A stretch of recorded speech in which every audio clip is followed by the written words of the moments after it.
Thank you to everyone for joining today.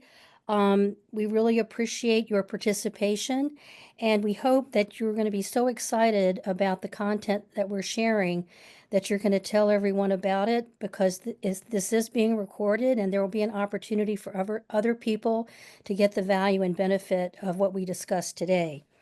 Um, Telling stories of how academic innovations move beyond the lab and into the real world to create meaningful, measurable change, that's at the heart of the Better World Project's mission.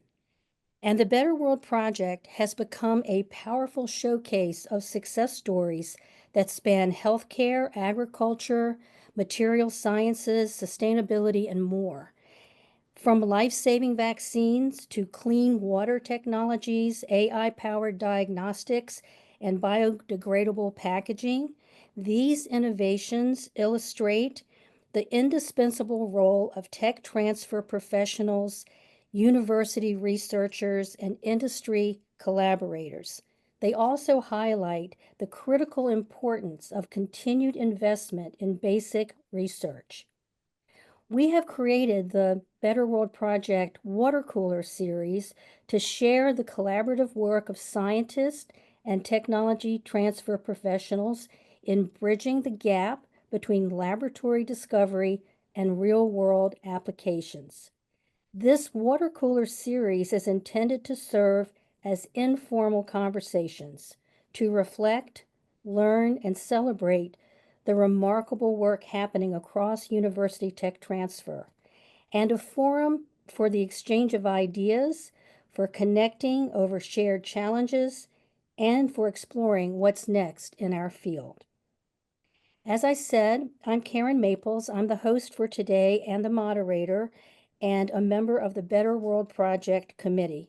And I'm delighted to introduce you to Kayla Meisner, who is the Executive Director of Kentucky Commercialization Ventures, and Dr. Jason Marion, Professor of Environmental Health Science, Eastern Kentucky University, and founder and CEO, Eastern Scientific LLC.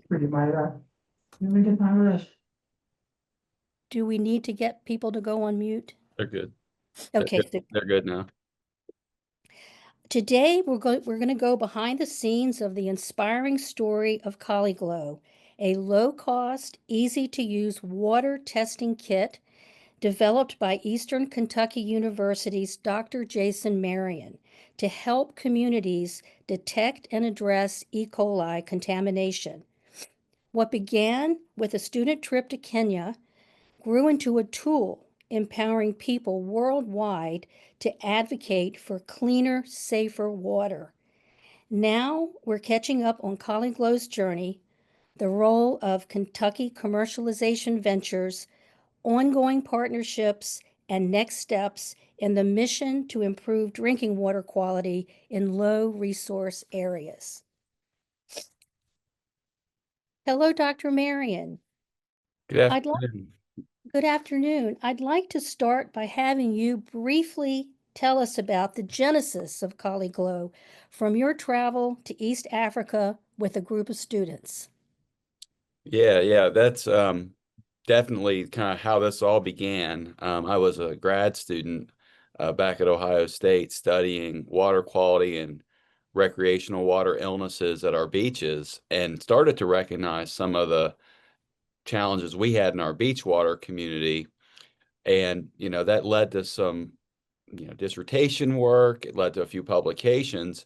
And then in my first job here at EKU as a professor, we had a few students that were from, actually one come to us from Auburn and one from the University of Tennessee. We had one of the top cross country teams in the country. They're still really good, but that year they were like, numbered 1 through 5. They were all incredible young men, and many of them were actually from Kenya's Rift Valley. And they said that they were in our Master of Public Health program, and several of them hadn't been home for several years.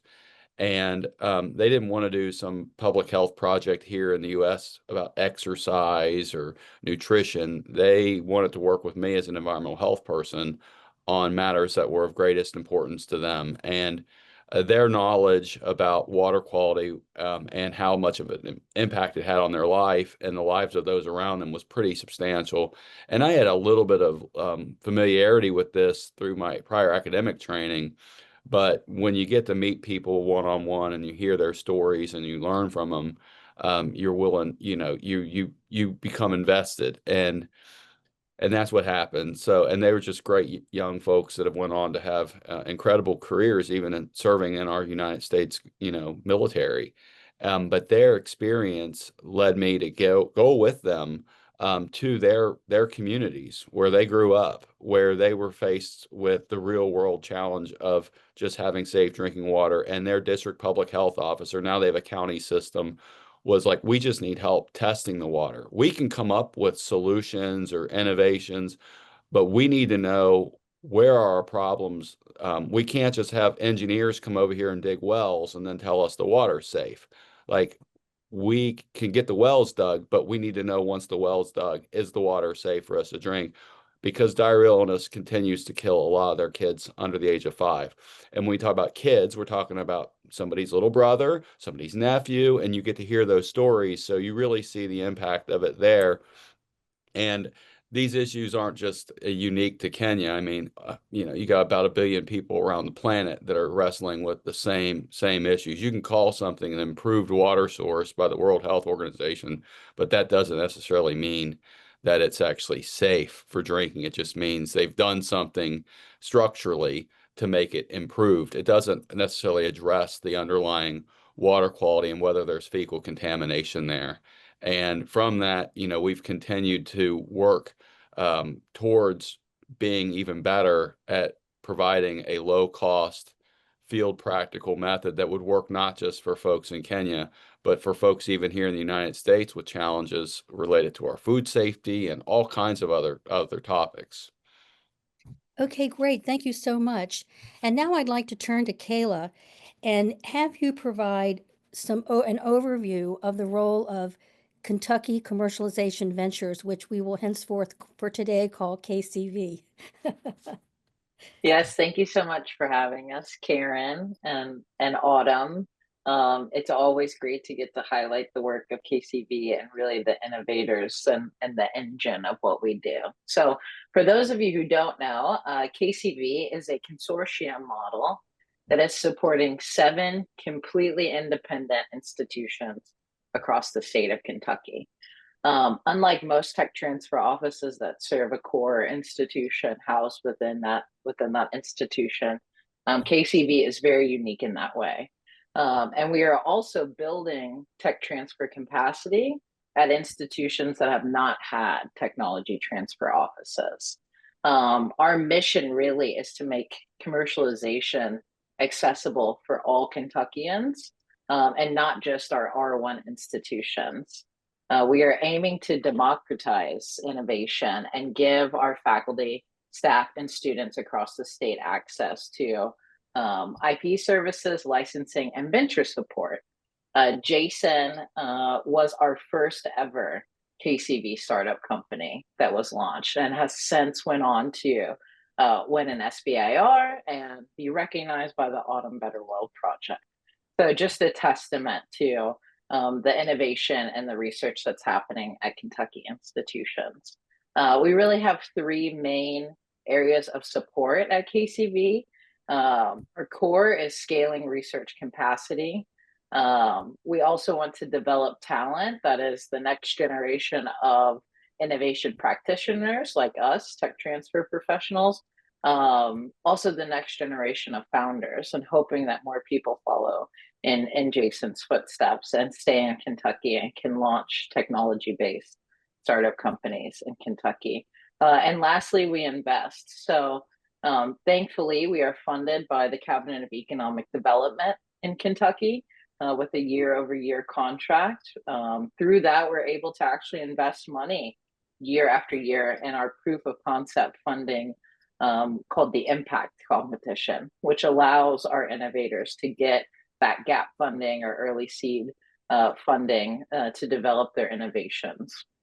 We are aimed to fill this gap in our regional institutions and hopefully create a robust infrastructure, a statewide infrastructure that can increase our capacity in research and development. So Jason is one of our absolute rock stars. Okay, well, Jason, what I'd like to get you to do now is talk about your journey. It's very inspiring, and in the conversation we had prior to today, you talked about the nexus of academic research addressing real-world challenges, and I'd love for you to share your thoughts about that. Yeah. Well, with regards to the nexus of the real world challenges, universities like EKU, we're uniquely positioned that's our job. Like that's what we're supposed to be trying to do as a university. So when you have students that are presenting real world problems to us every day, we have an obligation, I think, as a faculty member to try to help students with solutions. And then those solutions sometimes inform great ideas. So we're still moving forward. The time environment at the university, providing time and getting time as a professor, that's vital. But none of this would have been possible had it not been for EKU support. We had a board innovation fund that made this possible. And that small research grant that EKU provided me right around the time that KCV was coming up to kind of tackle real world problems, because the university recognized at EKU at the time that investing in innovative ideas and with a focus on IP, that really moves us towards being a translational institution. We need to translate the knowledge and the ideas at the university into real world application. If you focus on ideas that might lead to IP protection, that really kind of puts the emphasis on, let's get from student ideas, problem solving in the classroom or in the lab, and move that to the real world. Like, if you put an emphasis on IP, and that's what that Board Innovation Fund did. And then when the university was also working with both the University of Kentucky and KCV on trying to figure out how we could do better in the tech transfer space. And I was fortunate to be here and involved in that at that particular point in time. Okay, great.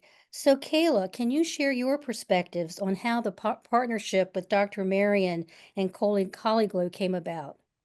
Yeah, so I want to kind of emphasize something that Jason is hinting to. Well, two main things, which is one is that again, I can't say it enough, is that people like Jason and the research like Jason's lab and his research focus is happening at non-R1 institutions. And I think it's very becoming less rare, but it is rare for non-R1 institutions to have a tech transfer office or to have a seed fund, as Jason mentioned, that the university invested in that he could go after.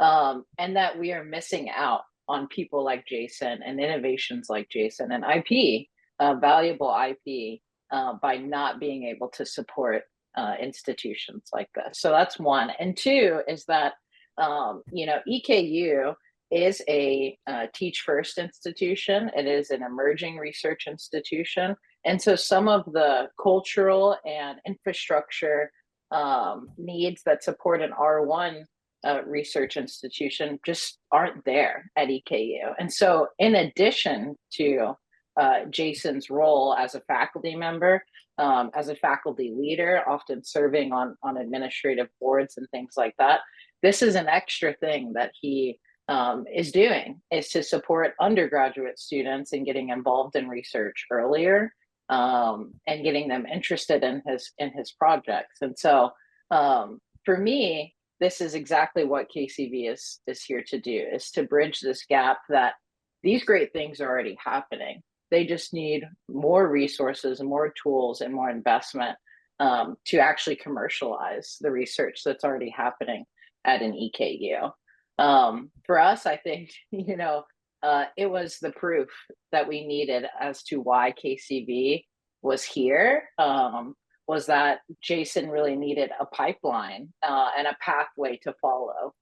One of the great things about about KCB and about our statewide partnership is that we are actually partnered contractually, but partnered with both of our R1 institutions. So the University of Kentucky, which is our land grant R1 institution, and the University of Louisville, both are exceptional leaders in research development, and tech transfer.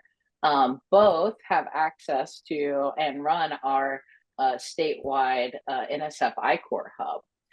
Both have fantastic teams in entrepreneurial training and development, and commercialization strategy. And so I think that was also essential was, and Jason hinted to this, is working with UK, is we did not have to recreate the wheel. When KCB launched, we were a very modest team of 2 people. And it would have been impossible even with that to give Jason the support that he needed and deserved at that time. And so the great thing about KCB, we were able to partner with UK. That made Jason eligible for this NSF I-Corps training program. And from there, he had further, wraparound services, further people kind of on his team that could help him think through not only the next steps of his research and research design, but are you going to start a company? What would it look like for you to start a company? Who are the big players in this space, and how do we get this technology? Our favorite word. How do we de-risk this technology to a point where someone would want to acquire an Eastern Scientific and take it and move it forward? And so, I think I can't state enough how unique Jason is, but also that there are tons of Jasons at non-one institutions that are looking for the help and support to get them to that next stage. And that this is, another hat now that Jason is wearing as his kind of multifaceted role at EKU, as not just a faculty member, but now an innovator and our first ever startup founder. Thank you so much, Kayla. And so, what I'd like to talk about now, Jason, is some of the significant challenges that you've had in moving your technology from the lab to the market. Kayla mentioned the fact that you've had to wear multiple hats, and I know there are other challenges you've had to take into consideration. So please talk about that and what you've done to overcome them. Yeah, so I alluded a little bit to it, but time, being at a teaching intensive institution is always in short supply. Student needs are always coming up and going. And then where I was on the university board from 2019 until 2025, those 6 years, we had a pandemic, changing university leadership, had to be co-chairing a presidential search, and being an environmental epidemiologist with an infectious diseases background, they had me on about every committee you could think of. And so moving forward through that, how was that possible? And a big part of it was I had funding from the Board Innovation Fund, just a small amount, but that funding gave me the ability to come up with some deliverables that I had to have for the institution, some objectives that I had to hit. And then I also had partners in Kenya expecting me to do certain things. So I had my own kind of moral convictions in being able to try to do for my partners what I said I would do.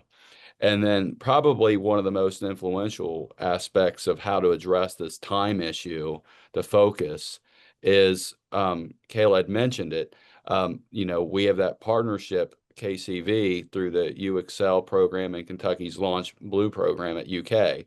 The Launch Blue program partnered me up with a group of other innovators who were wrestling with similar challenges, and it was helpful hearing how they would address some of their time issues or think through things. It allowed me to be more efficient on tasks that I would have had to expend tremendous resources of my own personal time trying to figure out how to set up a business and do all these issues you might have to navigate while also being a professor. And then lastly, as part of that Launch Blue program, I then got another semester of support, no money, but time support with actually Eric Hartman, who's on here as a coach, kind of helping me week by week. So when you put time in your Outlook calendar, that's the most important thing for me is I need somebody to put something in my Outlook calendar because that's my excuse to tell someone, hey, that time is taken. It's one thing if it's time taken for me to focus just on research. It's another thing for me to be able to tell someone, no, I have a meeting with another person. It's just like going to the gym or being on some sort of plan. Like it's important to have other people there that are rooting for your success that can help hold you accountable, at least in a general way. And in some cases, just having time on the schedule dedicated with somebody else to focus on this. That was probably the most important thing. We have other challenges. We've got a long way to go to get to where I think we need to be as a company and for making this product do what it can do.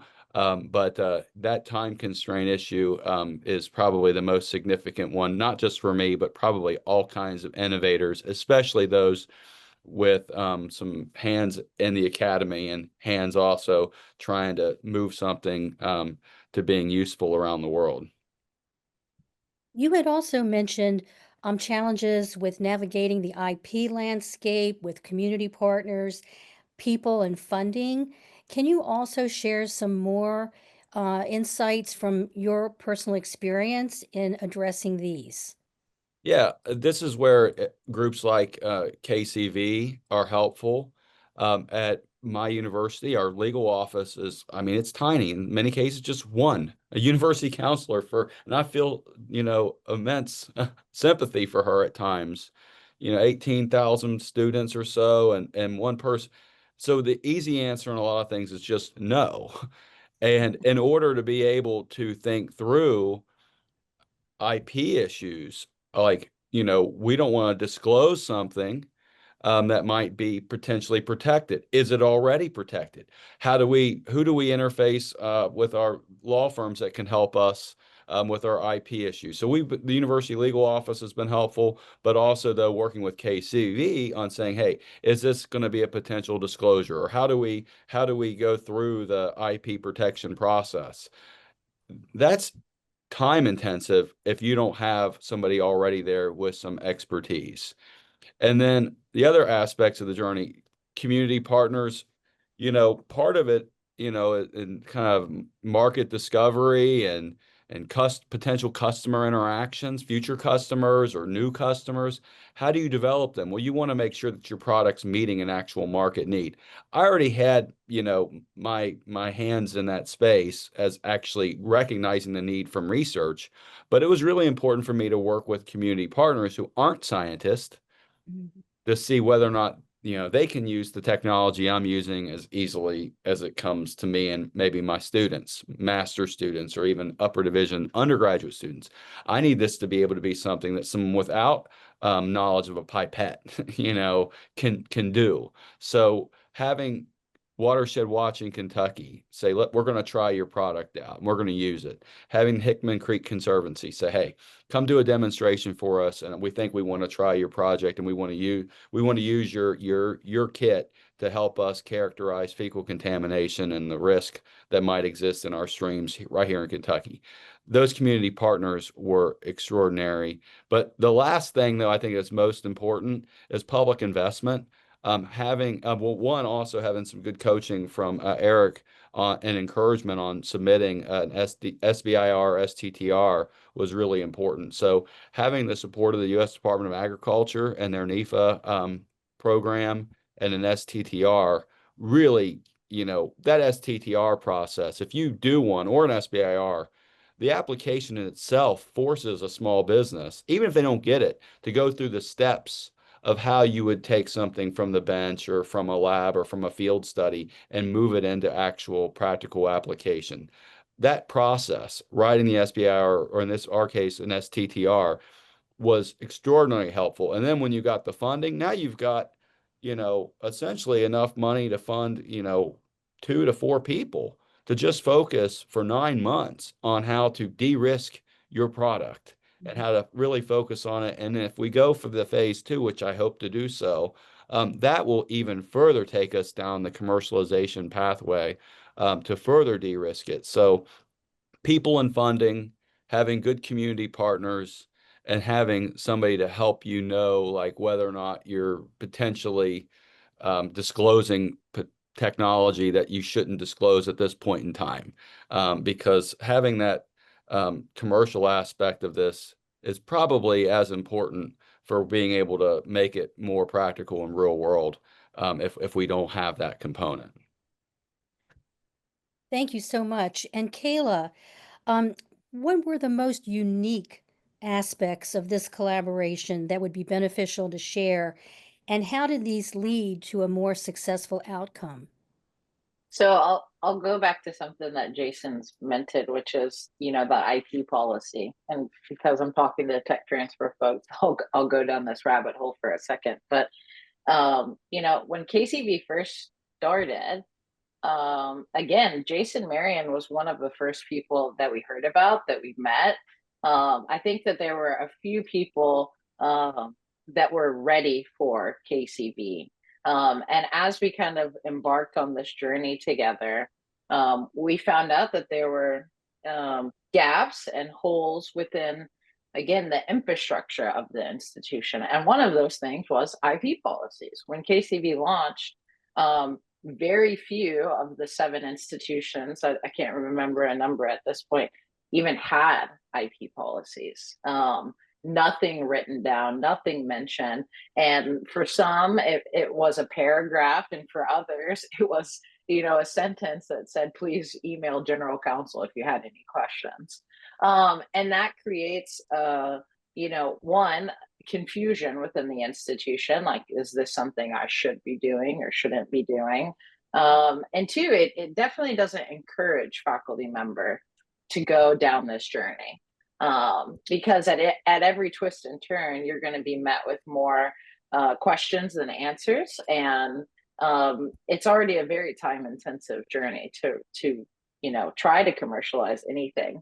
And so again, I don't say this as a negative thing, but I think we uncovered things that maybe a traditional tech transfer office doesn't get to spend much time doing, and that ended up being a huge win, or a huge project that we kind of you know, did in collaboration with our institutions to move things forward. And so shortly after meeting Jason, actually, we met with the general counsel of EKU, and we met with the provost, and we talked with them about what it would look like to create a robust IP policy. EKU is actually one of the first institutions under our umbrella that we sat down with and actually helped draft a IP policy that would encourage this activity of faculty, that would answer some questions if they started to read through it and say, what do I do if I think I have something valuable,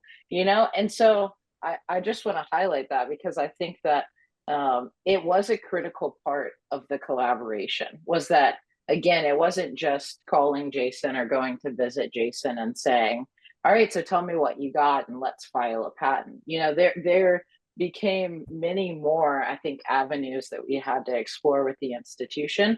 It also allowed us to have conversations that, you know, what happens when Jason's not the only one? I think even within his institution, Jason is a poster child, a rock star for how to be a great faculty and student mentor and researcher. But how do you create a policy that reins people in? How do you create a policy that is friendly to people that are extremely new to the institution? How do you create a policy that's inclusive of students, right? So it opened up all of these questions about, what does this institution, what does EKU's culture want to be around innovation? And I think that's been a really exciting, and for me, really unexpected part of this job and of this collaboration and partnership with our institutions, is we get to build more than just moving a technology through the pipeline from disclosure to assessment and so on.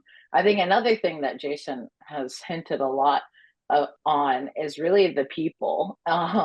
I cannot overstate enough how amazing the people are, and you know how many hats everyone wears in Kentucky, on the KCV team and within each of these institutions. So many institutions have what I think are human capital constraints.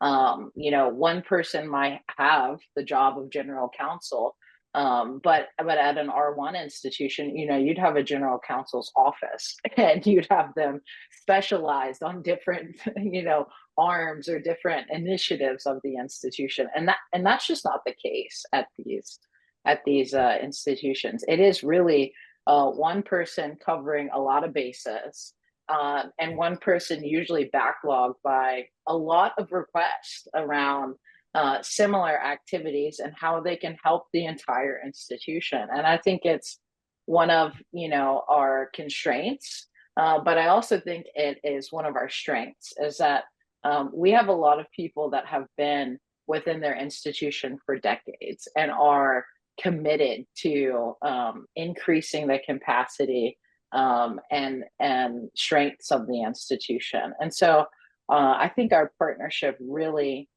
is a Kentucky forward and a Kentucky based mission, that we want to make Kentucky better. Kentucky is an NSF EBSCOR state.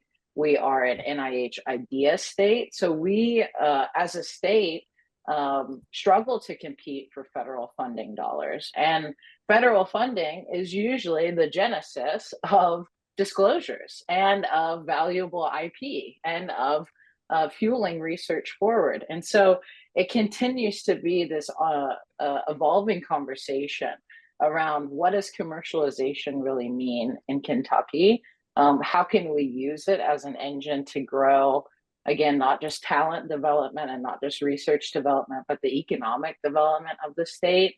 I mentioned this earlier. We are funded by the Cabinet of Economic Development. We are also graciously funded by the National Science Foundation. I cannot speak more highly about the NSF and the TIP Directorate for believing in the KCV consortium model, for giving us a chance, and for funding us over $8 million to continue this effort and to expand our services. And so, but I say the state level part because I think it's really important to emphasize that this is a state-backed initiative. This is something that the state sees as an important effort to grow our economy, to grow our ecosystem, and to invest in the people and the places that need it. So I think it's been an extremely collaborative partnership from the beginning. I think we've gotten to do things that, I came up in our R1 tech transfer office that I was not, doing as a licensing manager there.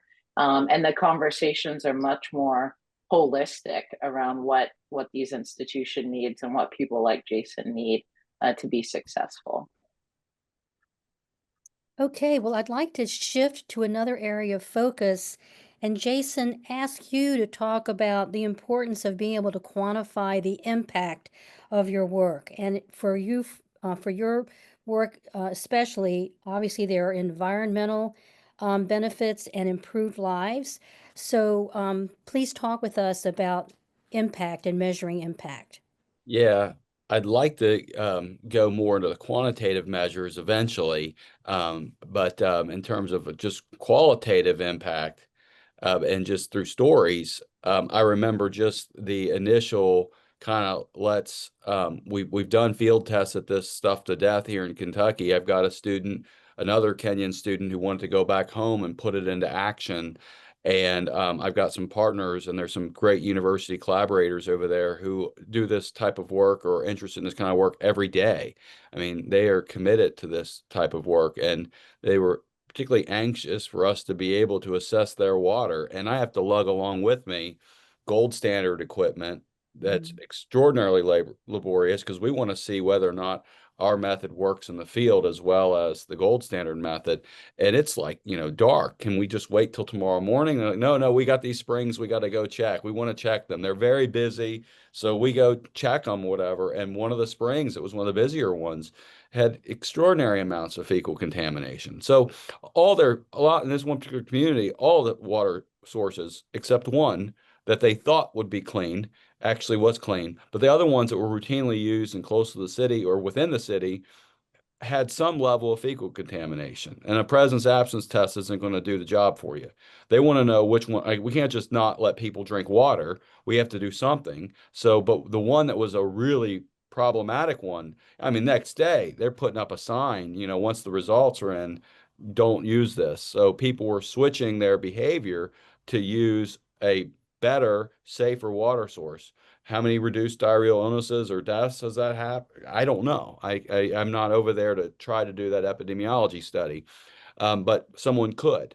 But they use that information the same way another community I've worked with has used information to get a well for one community that needed testing done that demonstrated that the area was particularly problematic based on diarrheal illness and the amount of fecal contamination. In the case of the community of Cassis, the university was already looking at trying to get a bottled water facility where they would actually, the university is actually making bottled water for its community. Having data showing that the community water supplies were not up to standard was sufficient for them to move forward with actually saying we have to address this problem. So providing people with data in itself is empowering for them to be able to best advocate for potential solutions. If you don't know you have a problem or you can't quantify the problem to decision makers, you may not be able to make the significant change. Here in Kentucky, through working with Watershed Watch in Kentucky, and then also through our USDA STTR award, we've been able to characterize the amount of fecal contamination in hundreds of water bodies right here in the state. And that is informing, in some cases, with the ones that were collected by our community partners, watershed management plans, plans for what to do when we have heavy storm events. And it's also provided them with environmental education opportunities for their citizenry to learn about where and how fecal contamination gets into our waterways. This has helped dozens, at least a dozen EKU students directly, as well as a few research experience for undergraduate students from, one of them was from New Jersey, another one's from Southwest Virginia.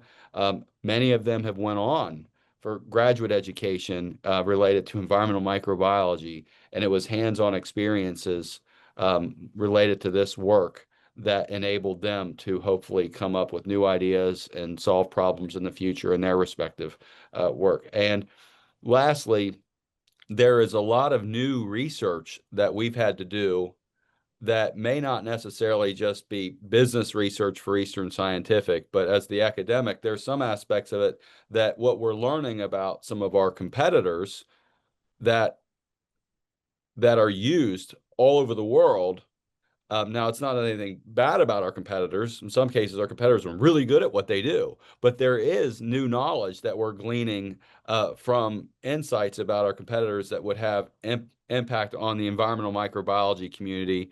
And we have a National Science Foundation funded MALDI-TOF mass spec that does species ID of bacteria.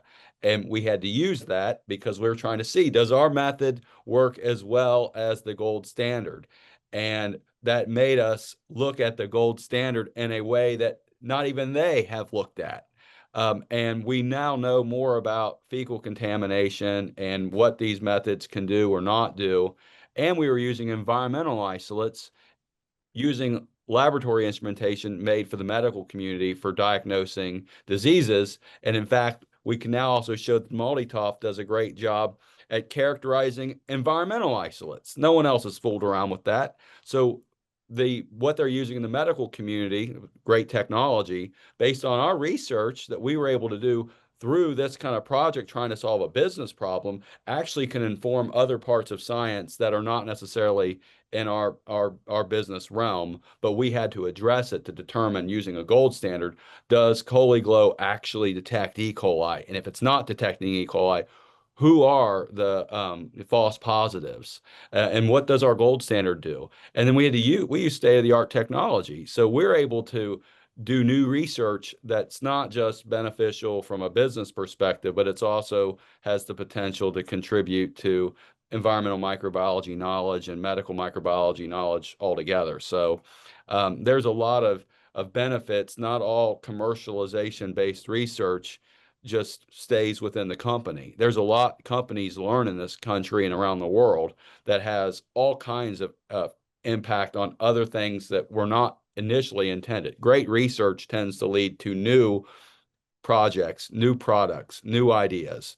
If the ideas were IP protected or could be IP protected, I'd be running to Kayla and KCV saying, I want to fill out an IP disclosure form because we figured something new out. And we've got a few of those that are in the pipeline, Kayla. So, but yeah, so there's so many benefits of doing kind of this translational research with a focus on trying to develop something and then make something and use something that's commercializable and then test its effectiveness. I want to get to the point where we can quantify more of the impacts, but not quite there yet.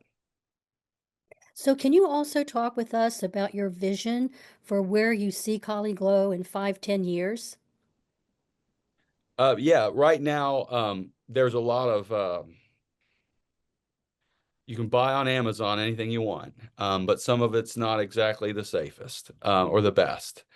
We want to be a leader in home water testing for folks who are groundwater users, to be able to provide them an affordable test that'll provide them results that are scientifically as good as the gold standard right now used at our drinking water, wastewater plants, and for assessing recreational water.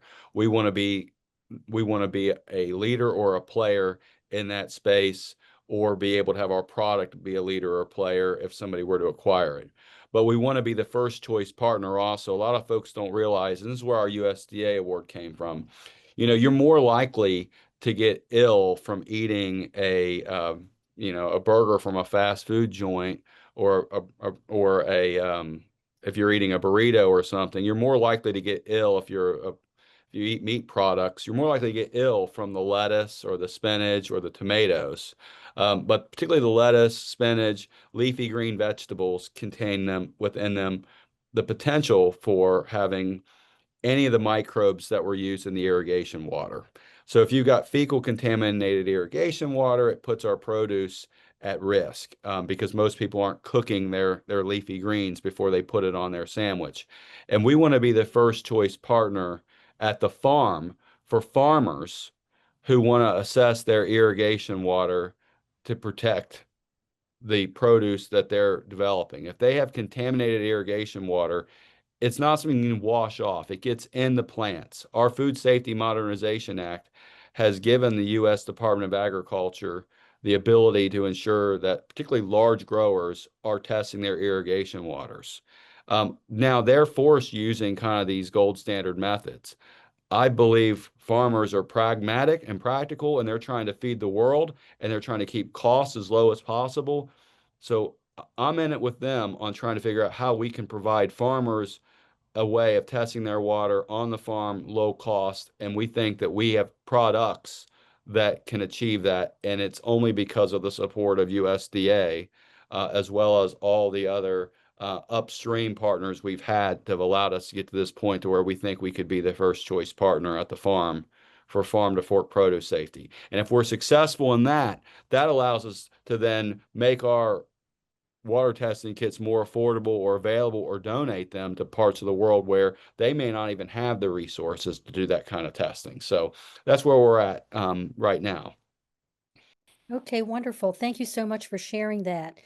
Kayla, I'd like to turn back to you and get you to share advice that you would offer to other tech transfer offices who are looking to highlight their success stories, particularly those that demonstrate significant societal impact.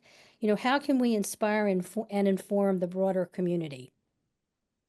Well, I think the most obvious one is to apply for the Autumn Better World project, right? I think it's been a fantastic honor for us. Again, we've talked about it for years. We still talk about it. That Jason is nationally recognized by the gold standard of tech transfer for what innovation that has high societal benefit looks like. So that's one. Two is In Kentucky, we are very fortunate to have um, access to our legislators, and again through our funding with the cabinet, as well as through the KCV advisory board, which we have a seat for the cabinet and also a seat for the Council on Post-Secondary Education. Through both of those mechanisms, we have quarterly, if not more, frequent conversations with our state legislators. So this is the number one tip of advice that I always give anyone in tech transfer, is that go to your government relations people. If you don't have a government relations person, say, I want to be that person. I think now more than ever in this uncertain world that we live in, we have got to talk to policymakers, funders, in our state and all the way up to the federal level about how important technology transfer is. That the United States has always been the leader in tech transfer. And if we want to maintain the momentum that we've built, the strong infrastructure that we've built around intellectual property rights attainment, and how that links with our higher education institutions, then we have got to fight for it now more than ever. So that's my unshameless plug. I also think, we do a lot of marketing. We do not have anyone directly on the KCV team with a marketing background, but we all make it a serious effort of ours to talk about the success of Jason, to talk about the success of other KCV innovators, and to always share their stories widely. We go to the smallest newspapers in Kentucky to reshare them. We push the EKU newsletter to tell other people on campus what Jason's doing.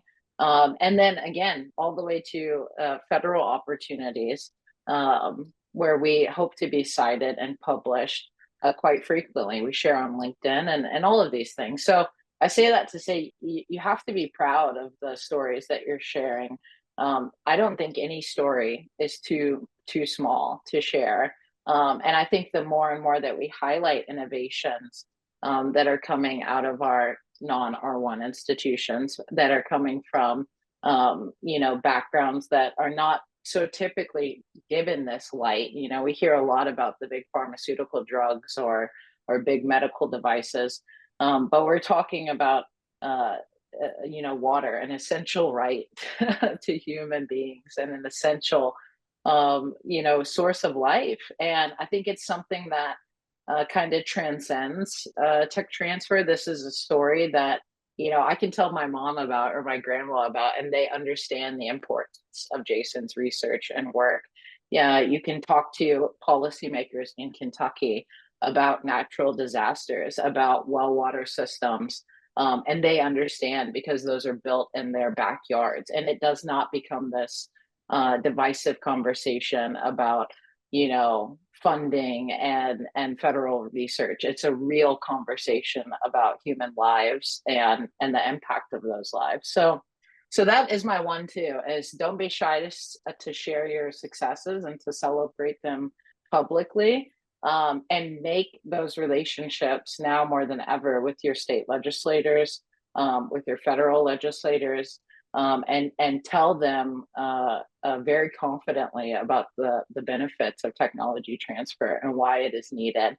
And if there are any ways that KCV can help tell that story, we take it very seriously. That we believe that this model is bringing new innovations to the market that otherwise would not have had a pathway, because we are that tech transfer office. And so we have friends in Tennessee that we have helped stand up their own KCV sort of model.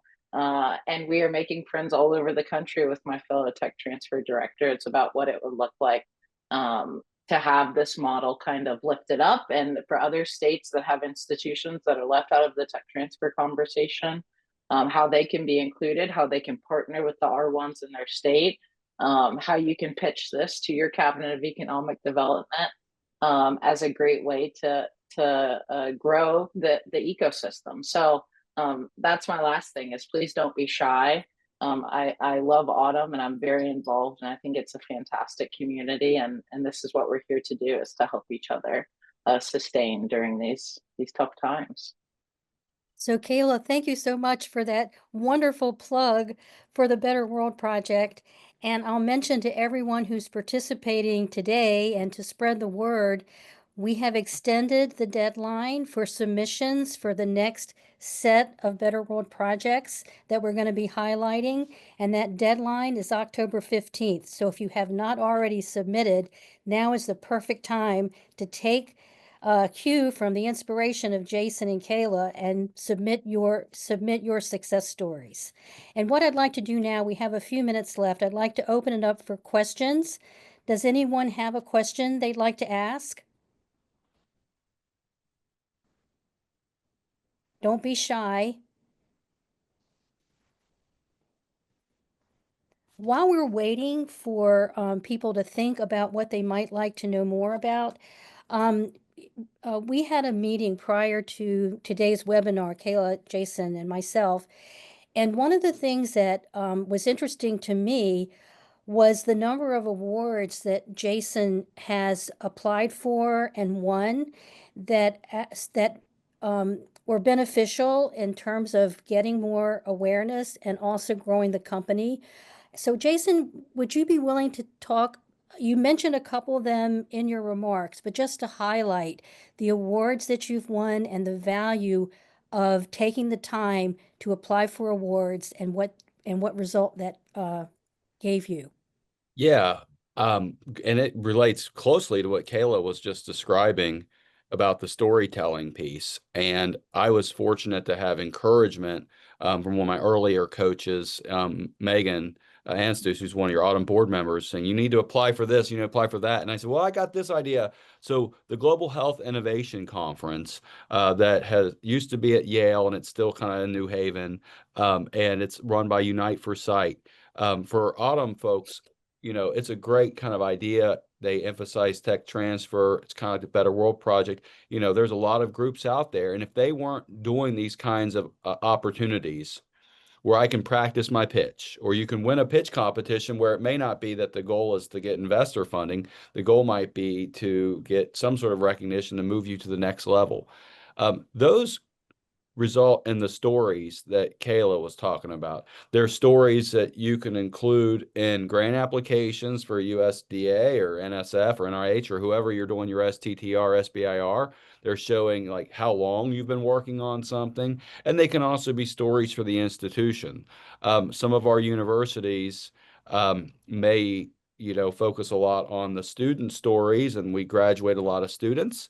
They are contributing great things to society, but our universities also are expected by society to do more. And when they see stories about the innovation that's being done by faculty, whether they participate in a competition, if they win a competition or a runner-up, any of those things can be important stories.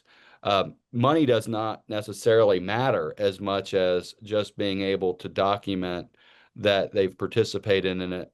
I mean, money is helpful, but not receiving a lot of money and just being able to go through some sort of competition, especially when it's with an entity that's got some notoriety or recognition. So any of those types of programs. So we had our board innovation fund at EKU, but I've participated in a variety of pitch competitions. At the Global Health Innovation Conference, though, was probably the most instrumental one. And it was something that our reviewers from USDA commented on as kind of evidence that that this is legit.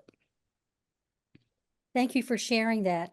So I have a question, sorry. wonderful. Thank you. Yes, I'm interested in learning more about KCV itself, and wondered,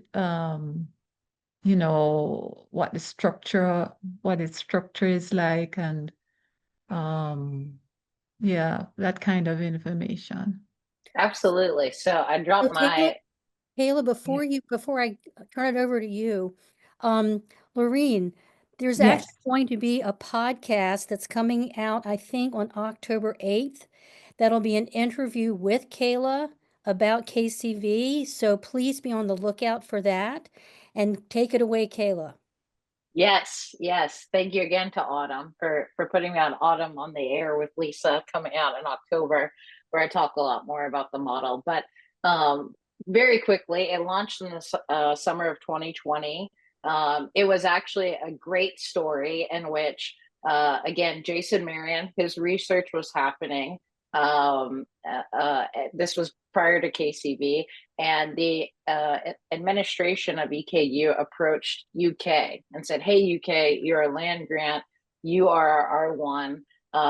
EKU and UK, for Kentucky's sake, are about 45 minutes or less apart. So you're right down the street. We have this great person here, and we think we have some valuable IP. Can you help us? You have a tech transfer office." And like all great things in America, nothing fuels innovation like competition. The other institution said, "Well, I have a Jason Marion. You know, what happens when you know, our Jason Marion wants some help or some expertise?" And again, from U of L said, "Well, we can help." And so, you know, when I was not in this room, but what I was told was it was the first time ever that every public institution of higher education, their president was in the room in Frankfurt talking about what would it look like to support tech transfer at the non-R1 institutions, and how could the R1 institutions help and be a part of that that partnership. And that was really the birth of KCV. It is a contractual partnership between our parent company, Kentucky Science and Tech Corporation, KSTC, and the two R1s with the Cabinet of Economic Development and the 7 regional public institutions. So it's a fantastic long story. I talk more about it on Autumn on the Air. I've also dropped my email in the chat, and I'm happy to talk to anyone about it in further detail.